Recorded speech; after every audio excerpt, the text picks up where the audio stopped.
दोस्तों, स्वागत है आप सभी का आपके अपने YouTube channel ready for exam just पे। तो दोस्तों, आज हम पढ़ने वाले हैं रिवर सिस्टम को कंटिन्यू करेंगे। लास्ट क्लास में हमने देखा हुआ था हिमालय नदी तंत्र के अंतर्गत हमने गंगा नदी को और सिंधु नदी तंत्र को अच्छे से डिस्कस कर लिया हुआ है। आज हम देखेंगे, देखिए हिमालयी नदी तंत्र में 3 होते हैं, जिसमें हमने 2 को डिस्कस कर लिया हुआ है और आज लास्ट है ब्रह्मपुत्र नदी तंत्र। तो हिमालय नदी तंत्र के अंतर्गत ब्रह्मपुत्र को डिस्कस करेंगे और उसके बाद में हम देखेंगे प्रायद्वीपीय नदी तंत्र को।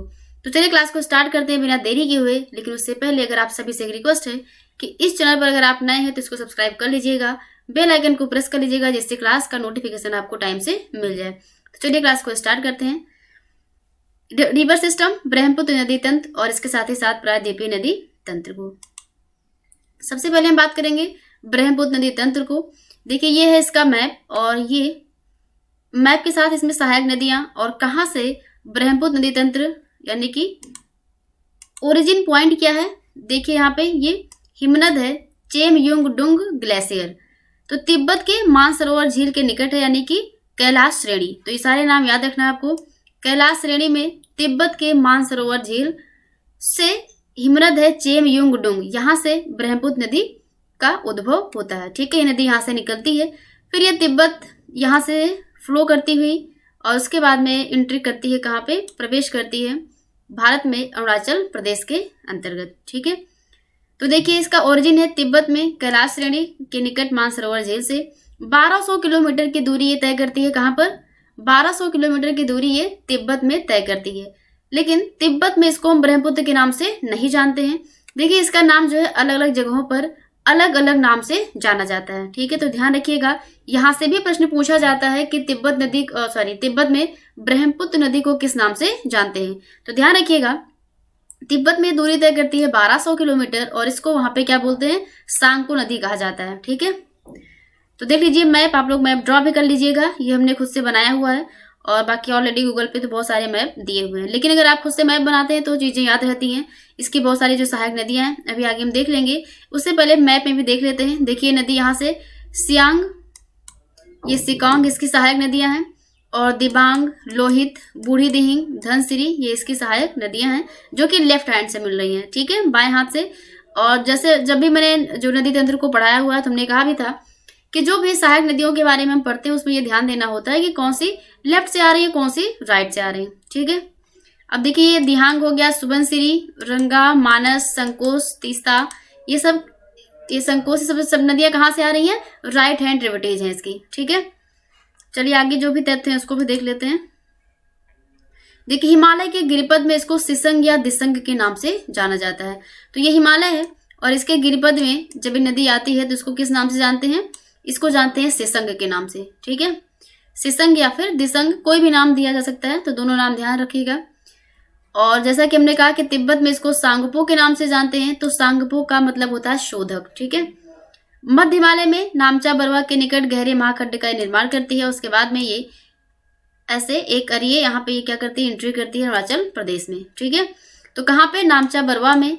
और आपको हिमालय भी याद रखना है, कौन सा हिमालय है, मध्य हिमालय। ठीक है, तो मध्य हिमालय में नामचा बरवा के निकट गहरे महाखंड का ये निर्माण करती है और अरुणाचल प्रदेश के सदिया कस्बे के पश्चिम में भारत में ये क्या करती है, एंट्री करती है, भारत में प्रवेश करती है। ठीक है, तो कहाँ कौन से राज्य में, अरुणाचल प्रदेश में। कस्बा कौन सा है, सदिया है। ठीक है, इसको याद रखिएगा। अब देख लेते हैं इसकी ट्रिब्यूटरीज, जैसा कि अभी हमने मैप में देखा हुआ था। तो दिबांग, सिकांग, लोहित और इसके बाद यानी कि जब सांगपो नदी में, ध्यान से सुनिएगा, जब सांगपो नदी में, जिसको तिब्बत में सांगपो के नाम से जानते हैं, ये भारत में जब प्रवेश करती है और दिबांग, सिकांग या लोहित नदियां जब मिलती हैं तब इसका नाम हो जाता है क्या, ब्रह्मपुत्र। ठीक है, तब इसको किस नाम से जानते हैं हम, तब इसको हम जानते हैं ब्रह्मपुत्र के नाम से। सॉरी। उसके बाद में ये असम घाटी में 750 किलोमीटर चलती है और उसके बाद में इसकी अन्य, ठीक है, उसके बाद में इसकी अन्य सहायक नदियां मिलती हैं, जैसे बूढ़ी दिहिंग, धनसिरी, सुबनसिरी, कामेंग, मानस और संकोच। तो ये नदियां जब ये असम घाटी में प्रवेश करती है, देखिए अलग अलग करके पार्ट वाइज हमने बताया हुआ है कि जब नदी चेमयुंगडुंग ग्लेशियर से निकल करके यानी कैलाश श्रेणी से निकलती है और उसके बाद में ये तिब्बत में 1200 किलोमीटर की दूरी तय करती है, जहां पे इसको सांगपो के नाम से जानते हैं। जब ये नदी अरुणाचल प्रदेश में सदिया कस्बे से एंट्री करती है, फिर यहाँ पे इसको दिबांग या फिर सिकांग और लोहित नदियां मिलती हैं, तब इसको हम जानते हैं ब्रह्मपुत्र के नाम से। फिर ये नदी आगे बढ़ती है और असम घाटी में 750 किलोमीटर की दूरी को तय करती है। फिर यहाँ पे इससे लेफ्ट हैंड साइड से बूढ़ी, दिहिंग, धनसिरी नदियां आकर के मिलती हैं और वहीं दाहिने साइड से इसी घाटी में सुबनसिरी, कामेंग, मानस और संकोच नदियां आकर के मिलती हैं। ठीक है, तो अगर आप इसको डिवाइड करके इस तरीके से याद करते हैं तो आपको नदियां भी याद रहेंगी और इसके जो सहायक नदी वो भी ध्यान रहेगा। ठीक है, सुबनसिरी कहाँ से निकलते हैं इसको भी देख लीजिए। तो सुबनसिरी का उद्गम होता है तिब्बत से और एक पूर्ववर्ती नदी है और हमने हर बार बताया हुआ है कि पूर्ववर्ती नदी क्या है। ठीक है, तो पूर्ववर्ती नदियों को डिस्कस किया हुआ है, किसे कहते हैं, जिनका उद्भव जो है हिमालय के ओरिजिन के पहले हो गया था उसको पूर्ववर्ती नदी कहते हैं और ये तिब्बत से निकलती है सुबनसिरी नदी। ब्रह्मपुत्र को बांग्लादेश में किस नाम से जानते हैं? जमुना के नाम से जानते हैं, ध्यान रखिएगा इसको। और तीस्ता नदी से ये आकर के मिलती है। ठीक है, तीस्ता नदी आके इससे क्या करती है, मिलती है। अंत में पद्मा के साथ मिलकर के बे ऑफ बंगाल में यानी कि बंगाल की खाड़ी में ये गिर जाती है। ठीक है, ब्रह्मपुत्र नदी किस लिए, मतलब इसके और जो विशेषताएं हैं, ये अपने बाढ़ के लिए, मार्ग परिवर्तन के लिए और तटीय पर्यटन के लिए प्रसिद्ध है। ठीक है, तो ब्रह्मपुत्र नदी बाढ़, मार्ग परिवर्तन, तटीय पर्यटन के लिए जानी जाती है। ब्रह्मपुत्र में इसको जमुना के नाम से जानते हैं। तीस्ता नदी भी आकर के उससे यहाँ पर मिलती है। ठीक है, देख लीजिए मैप है,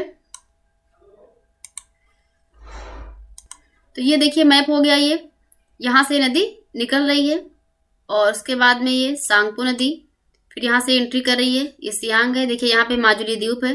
ठीक है, यहाँ से लोहित नदी, बूढ़ी दिहिंग, धनसिरी, कपली, ये सारी नदियां आकर के इसमें मिल रही हैं।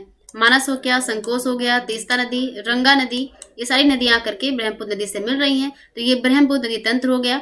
देखिए यहाँ पे गंगा नदी और इसको, ये बांग्लादेश में है तो इसको यहाँ पे किस नाम से जानते हैं? जमुना के नाम से जानते हैं। ठीक है, चलिए आगे बढ़ते हैं। ये भी सारा मैप है, ये इसमें देखिए डिटेल में अच्छे से क्लियरली दिया हुआ है और यहाँ पे ये सारी इसकी सहायक नदियां, इसको देख लीजिएगा आप लोग।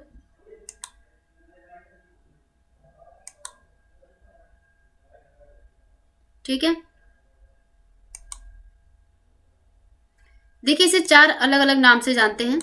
चीन के तिब्बत पठार में सांगपो के नाम से जाना जाता है। ठीक है, चीन के तिब्बत के पठार में इसको सांगपो के नाम से जानते हैं। अरुणाचल प्रदेश में इसको देहंग के नाम से, असम की घाटी में ब्रह्मपुत्र के नाम से और बांग्लादेश में इसको जमुना के नाम से जानते हैं।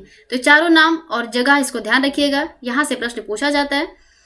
तो अभी मैंने डिस्कस किया कि कहाँ पे कौन सी नदी के मिलने के बाद इसका नाम परिवर्तित होता है और ये सारे यहाँ पे एक साथ हमने दे दिया हुआ है कि किस नदी, ब्रह्मपुत्र नदी को किस नाम से जानते हैं। तो चीन के तिब्बत में सांगपो, फिर दिहंग, उसके बाद में असम की घाटी में, देखिए ये हो गया, मान लीजिए तिब्बत है, यहाँ पे इसको सांगपो के नाम से जानते हैं।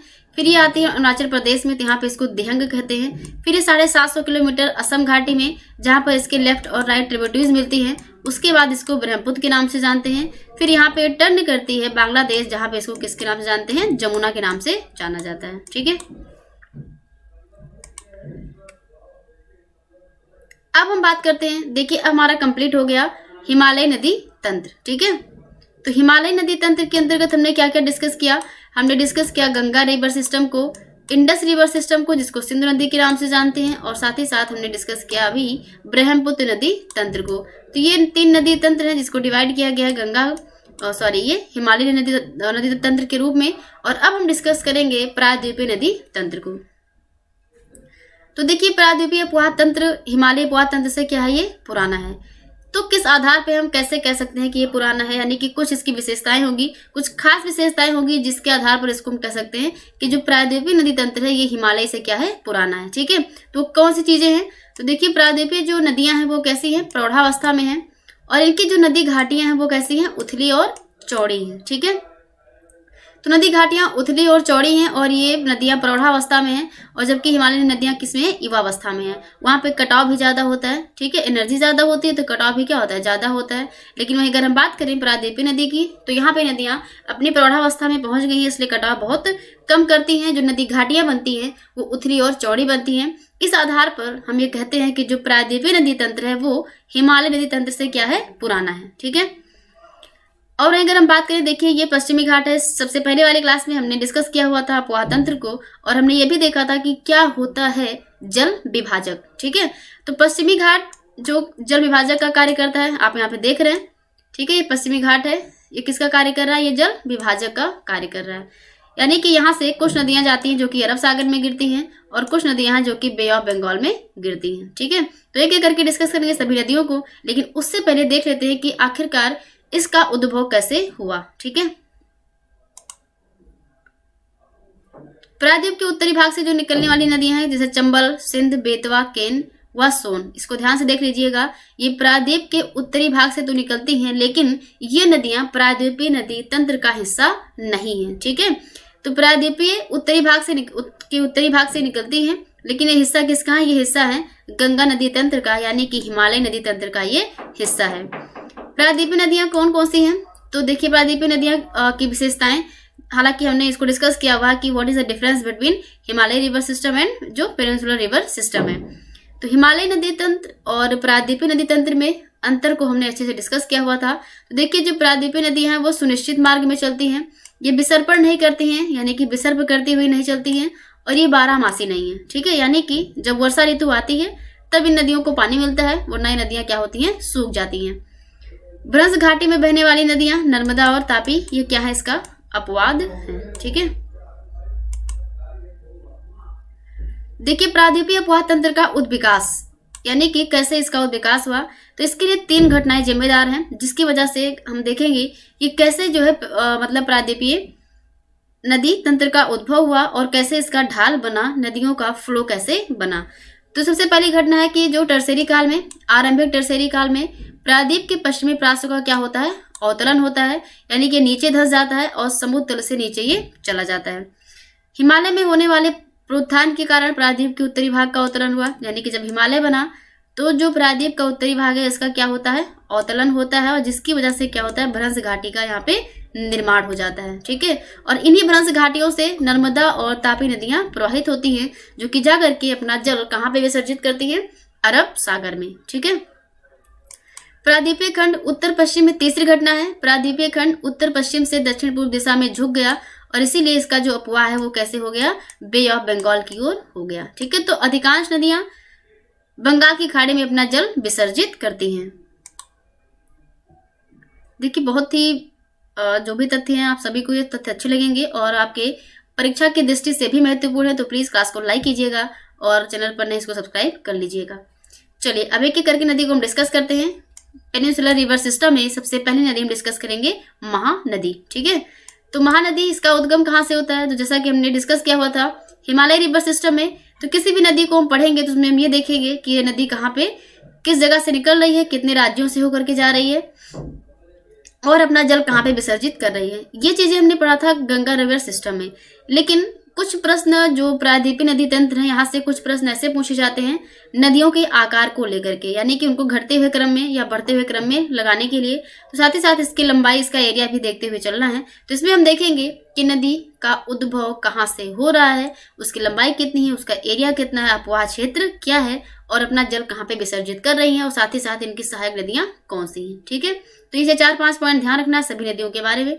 चलिए फटाफट इसको डिस्कस कर लेते हैं।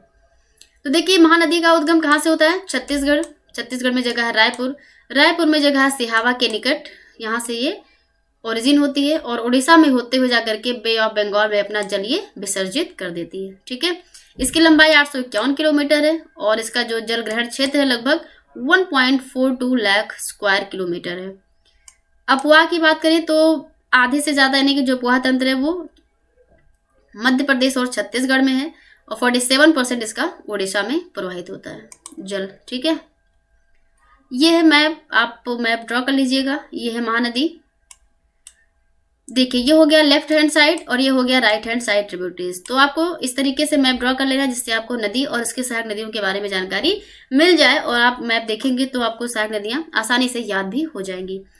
तो देखिए ये हो गया लेफ्ट हैंड ट्रिब्यूटरीज जिसमें हम शिवनाथ, हसदो और ये मैन रिवर और ईव रिवर। ठीक है, देखिए यहाँ पे ये जोंक, ओंग और तेल ये राइट हैंड ट्रिब्यूटरीज हैं। तो 4, 5, 4, 8, 6, 7 नदियां हैं, इसको याद कर लीजिएगा। इस तरीके से आप मैप ड्रा करके इसको याद करेंगे तो चीज़ें अच्छे से याद रहेंगी। ठीक है, ये ईव नदी, मान नदी, हसदो नदी और ये सेवनाथ नदी है। यहाँ पे जोंग नदी है, ओंग नदी है और ये तेल नदी है। देखिए इसका ओरिजिन कहाँ से हो रहा है, सिहवा माउंटेन के पास से, छत्तीसगढ़ से इसका ओरिजिन हो रहा है। ठीक है, कैसी नदी है, पेनिनसुलर रिवर है ये, तो इसको ध्यान रखिएगा। लेफ्ट हैंड ट्रिब्यूटरीज और राइट हैंड ट्रिब्यूटरीज। चलिए आगे बढ़ते हैं, देख लीजिए आगे नेक्स्ट जो है वो है गोदावरी नदी। ठीक है, गोदावरी नदी ये सबसे बड़ा प्रायद्वीपीय नदी तंत्र है, इसको ध्यान रखिएगा। एनसीईआरटी का ये तथ्य है, कहीं कहीं पे कावेरी और गोदावरी में कुछ फैक्चुअल चीजें इधर का उधर दिया हुआ है, लेकिन ये जो डेटा है, जो भी चीजें हमने हैं, ये एनसीईआरटी बेस्ड है, तो आप इस पर अच्छे से यकीन कर सकते हैं। और परीक्षाओं में जो भी आंसर की जगह जो भी होती है वो एनसीईआरटी के बेस पर मानी जाती है। तो सबसे बड़ा जो प्रायद्वीपीय नदी तंत्र है गोदावरी है। इसको दक्षिण गंगा के नाम से भी जाना जाता है। तो इसे दक्षिण गंगा के नाम से भी जाना जाता है। निकलती कहाँ से, इसका ओरिजिन है महाराष्ट्र के नासिक जिले से। तो महाराष्ट्र के नासिक जिले त्रिम्बकम पहाड़ी से ये निकलती है। देखिए इसकी लंबाई कितनी है, 1465 किलोमीटर है। तो इसकी लंबाई 1465 किलोमीटर है और इसके क्षेत्रफल के बारे में अगर बात करें तो 3.13 लाख स्क्वायर किलोमीटर है। तो महाराष्ट्र में नासिक जिले के त्रिम्बकम पहाड़ी से गोदावरी नदी का उद्भव होता है। कौन कौन सी इसकी मुख्य सहायक नदियां हैं, यानी कि जो इसकी ट्रिब्यूटरीज हैं, इसमें पेनगंगा, इंद्रावती, प्राणहिता, मंजरा, ये सारी नदियां हैं जो इसकी सहायक नदियां हैं। अब इसको मैप के थ्रू भी समझेंगे कि कौन सी नदी है जो लेफ्ट हैंड से आकर के मिलती है और कौन सी नदियां हैं जो राइट हैंड से मिलकर आकर के मिलती हैं। क्योंकि यहाँ से जो प्रश्न बनेगा इसमें यही बनता है कि सहायक नदियां हैं और लेफ्ट से हैं कि राइट से हैं। राजमुंदरी के समीप ये बे ऑफ बंगाल में गिर जाती है और यहीं पे इसके डेल्टा का निर्माण भी होता है। ठीक है,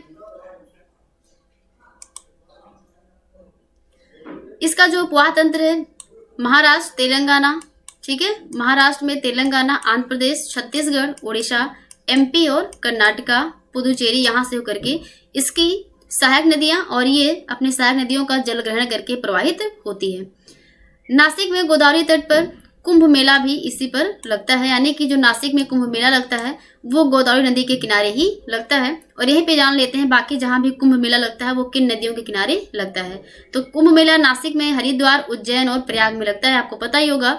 तो नदी की बात करें, क्योंकि हम भूगोल पढ़ रहे हैं, ज्योग्राफी डिस्कस कर रहे हैं, तो नासिक में जो कुंभ लगता है, कुंभ मेला, वो लगता है गोदावरी के तट पर, और उज्जैन में लगता है क्षिप्रा नदी के तट पर, हरिद्वार में लगता है गंगा के, और प्रयाग में भी लगता है गंगा संगम, जहाँ पे गंगा यमुना सरस्वती का संगम होता है। इसके साथ ही साथ लगे यहाँ भी देख लीजिए कि गोदावरी नदी जल विवाद किन किन राज्यों के बीच में है, प्रश्न पूछा जा सकता है, इसको ध्यान रखिएगा। तो गोदावरी नदी जो जल विवाद है, यानी कि वाटर डिस्प्यूट है, वो किन किन राज्यों के बीच में है, तो आंध्र प्रदेश, मध्य प्रदेश, छत्तीसगढ़, कर्नाटक और उड़ीसा, इन राज्यों के बीच में इनके जल के बंटवारे को लेकर के क्या है, विवाद चलता है। गोदावरी नदी पर कौन कौन सी परियोजनाएं हैं, तो पोलावरम सिंचाई परियोजना, कालेश्वरम है, श्री राम सागर परियोजना, ये कुछ परियोजनाएं हैं जो गोदावरी नदी पर बनाई गई हैं। तो इतना देख लीजिए, अब ये मैप हो जाएगा। और इसके साथ ही साथ बहुत सारी चीजें जो कि चाहे वो करंट हो या फिर स्टैटिक हो, सभी चीजों को हमने डिस्कस कर लिया हुआ है। ये नदी गोदावरी, देखिए ये है दूधना नदी, प्राणहिता नदी, और यहाँ पे ये है इंद्रावती नदी, और ये है सबरी नदी, ये आकर के यहाँ पे मिल रही है। यहाँ पे है प्रवरा नदी, मंजरा नदी, मानेर नदी और किंसुरा नदी, ये नदियाँ ये आके मिल रही है लेफ्ट से, और ये आके मिल रही है कहाँ पे, राइट से। ठीक है, तो लेफ्ट हैंड ट्रिब्यूटरीज और राइट हैंड ट्रिब्यूटरीज, ये है नदी, यहाँ पे नदी ये फ्लो हो रही है, इसको ध्यान रखिएगा। ये है पूर्णा नदी, दूधना नदी, पूर्णा नदी, और इसके बाद में ये प्राणहिता है। प्राणहिता में बेनगंगा, पेनगंगा और वर्धा नदियां आकर के मिलती हैं, इसको ध्यान रखिएगा। तो जो प्राणहिता नदी है ये किसकी सहायक नदी है, ये गोदावरी की सहायक नदी है, और इस नदी से आकर के वर्धा, पेनगंगा और साथ ही साथ बेनगंगा नदियां आकर के मिलती हैं। ठीक है, तो देखिए गोदावरी नदी जो है, तो गोदावरी नदी कहाँ से, भारत के प्रायद्वीपीय भाग की एक प्रमुख नदी है, और ये नदी दूसरी प्रायद्वीपीय नदियों में से सबसे बड़ी नहीं बल्कि ये पहली है। ठीक है, एनसीईआरटी में फर्स्ट दिया गया है। इसे दक्षिण गंगा के नाम से भी जानते हैं। पश्चिमी घाट में त्र्यंबकम पहाड़ी से निकलती है, नासिक जिले से। ये सब चीजें हम डिस्कस कर चुके हैं, ठीक है। ये है मैप, आपको समझ में आया तो ठीक है, बाकी हमने खुद से ड्रॉ करके आपको दिखा दिया हुआ है कि कौन सी नदी है, कौन सी इसकी सहायक नदी है। गोदावरी की 7 शाखाएं भी हैं, जिसमें गौतमी, वशिष्ठा, कौशिकी, आत्रेयी, वृद्ध गौतमी, तुल्या, भारद्वाजी।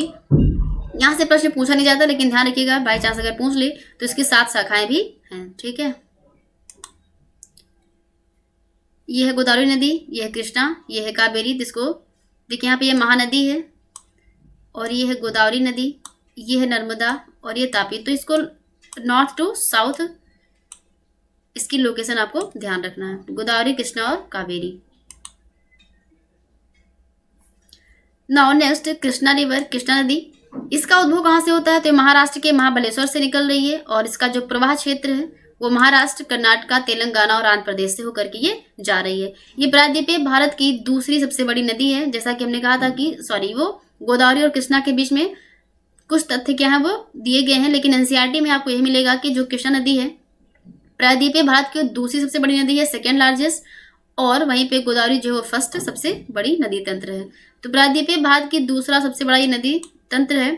इसकी जो सहायक नदियां हैं वो तुंगभद्रा, मलप्रभा, कोयना, भीमा, घाटप्रभा, वीरला, वर्णा, मूसी, दूधगंगा। तो ये नदियां अब इनको मैप में देखेंगे कि कौन सी लेफ्ट की हैं, कौन सी राइट की हैं। कृष्णा नदी, इसकी सहायक नदियों में देखिए ये है कावेरी का, ठीक है। इसमें ये थोड़ा सा आगे पीछे लग गया है, चलिए आगे हम देख लेंगे अब इसको।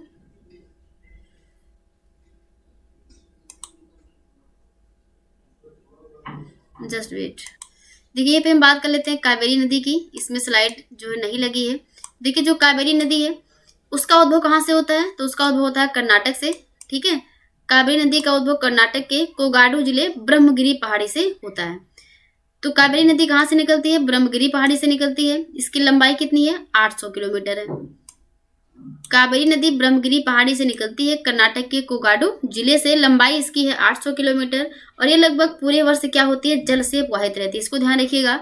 हमने कहा था कि जो प्रायद्वीपीय नदियां हैं उसमें जब वर्षा ऋतु यानी कि मानसून आता है तभी उनको जल मिल पाता है, लेकिन उसमें एक अपवाद ये है कि जो कावेरी नदी है ये पूरे वर्ष भर क्या होती है? इसमें जल अपवाहित होता है, क्योंकि जो ऊपरी जल ग्रहण क्षेत्र है उसको दक्षिण पश्चिम मानसून से पानी मिल जाता है, और जो निम्न क्षेत्र है उसको उत्तर पूर्वी मानसून से पानी ये मिल जाता है। ये चीजें लिखित में हम आपको पीडीएफ में प्रोवाइड करा देंगे। अब देखिए उसकी जो सहायक नदियां हैं वो है काबिनी, भवानी, अमरावती, हेमवती और हरंगी।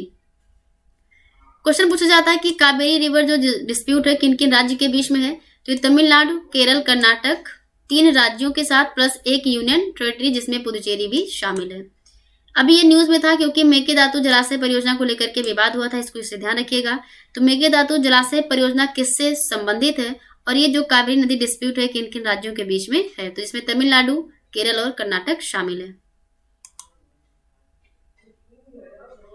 यह कावेरी रिवर, देखिए ये हेमावती, ये है सिमसा, ये है अर्कावती, जो कि मिल रही है कहाँ से? लेफ्ट हैंड से, और ये है राइट हैंड साइड से, जो कि अमरावती है, नोइल है, भवानी है, काबिनी है, ठीक है। ये नदियां हैं जो कि राइट साइड से आकर के मिल रही हैं। तो ये इस टाइप का मैप आसान होता है बनाना, और आसान होता है इसको याद भी रखना, यानी कि इसको 2-4 बार अगर देखेंगे तो चीजें क्या होंगी? दिमाग में सेट हो जाती हैं कि कौन सी नदियां हैं जो लेफ्ट से आकर के मिल रही हैं और कौन सी नदियां हैं जो राइट साइड से आकर के मिल रही हैं। देखिए ये हो गया ब्रह्मगिरी माउंटेन जहां से ये कावेरी रिवर निकल रही है। सेकेंड लास्ट है नर्मदा रिवर, इसके बाद देखेंगे तापी, उसके बाद में फिर ये कंप्लीट हो जाएगा प्रायद्वीपीय नदी तंत्र। तो नर्मदा रिवर, इसका उद्भव कहाँ से हो रहा है? ये अमरकंटक पठार में जो मैकाल श्रेणी है वहां से ये नदी निकल रही है, और ये किस राज्य में है? ये है मध्य प्रदेश में, ठीक। तो नर्मदा नदी मध्य प्रदेश के अमरकंटक पठार मैकाल श्रेणी से निकल रही है, और प्रायद्वीपीय क्षेत्र में पश्चिम की ओर बहने वाली सबसे लंबी नदी भी यही है, और इसका साथ ही साथ मध्य प्रदेश की सबसे लंबी नदी नर्मदा नदी ही है। तो प्रायद्वीपीय क्षेत्र में पश्चिम की ओर बहने वाली सबसे लंबी नदी नर्मदा नदी है। उत्तर में विंध्य श्रेणी और दक्षिण में सतपुड़ा श्रेणी के बीच में ये भ्रंश घाटी में बहती है। अब इसको हमने डिस्कस किया हुआ था। तो देखिए ये है विंध्य श्रेणी और यहाँ पे ये है सतपुड़ा श्रेणी। इसके बीच में भ्रंश घाटी का निर्माण हुआ है जहां से होकर के नर्मदा नदी फ्लो करती है। और अभी हमने देखा था कि जब हिमालय पर्वत का उत्थान हुआ था तो उस टाइम पे जो अवतरण हुआ था जिससे भ्रंश घाटी का निर्माण हुआ था, ये वही भ्रंश घाटी है और इसी से होकर के नर्मदा नदी बहती है। धुआंधार जलप्रपात किस नदी पर पाया जाता है, तो इसको भी ध्यान रखिएगा। जबलपुर के निकट धुआंधार जलप्रपात ये किस रिवर पर बना है, तो भी बना है नर्मदा नदी पर और इसकी जो लंबाई है 1312 किलोमीटर लंबी नदी है। 1312 किलोमीटर अप्रॉक्स में ये लंबाई दी गई है। भड़ौस के दक्षिण में अरब सागर में जाकर के गिर जाती है और वहीं पे ये 27 किलोमीटर का क्या बनाती है, ज्वार नद मुख यानी कि ऐश्वर्य का यह निर्माण करती है। सरदार सरोवर परियोजना भी इसी नदी पर स्थित है और नमामि देवी नर्मदे जो योजना चलाई गई थी ये नर्मदा नदी के संरक्षण के लिए चलाई गई थी। ये कुछ महत्वपूर्ण तथ्य जो संबंधित है नर्मदा रिवर सिस्टम से। और नर्मदा नदी मध्य प्रदेश, महाराष्ट्र और गुजरात से होकर के ये प्रवाहित होती है। भारत की 5वीं सबसे लंबी नदी है और नर्मदा को रेवा के नाम से भी जाना जाता है, इसको भी ध्यान रखिएगा। नर्मदा नदी को किस अन्य नाम से जानते हैं, रेवा के नाम से जानते हैं। लास्ट है तापी नदी। इसका उद्भव होता है मध्य प्रदेश के बैतूल जिले से मुल्ताई के पास। 724 किलोमीटर लंबी नदी है ये। मध्य प्रदेश, महाराष्ट्र और गुजरात से फ्लो करती है। खंभात के खाड़ी के पास जाकर के अरब सागर में ये गिर जाती है। तो ये नर्मदा और तापी नदियां हैं, ये बे ऑफ बंगाल में ना जाकर के भ्रंश घाटी से होते हुए कहाँ पे अपना जल विसर्जित करती हैं, ये अरब सागर में अपना जल का विसर्जन करती हैं। देखिए यह है नर्मदा नदी। यहाँ पे है आपका धुआंधार जलप्रपात जबलपुर के निकट। यहाँ पे देखिए ये ओंकारेश्वर डैम इसी पर बना है। सरदार सरोवर ये मैप के थ्रू आप इसको देख सकते हैं।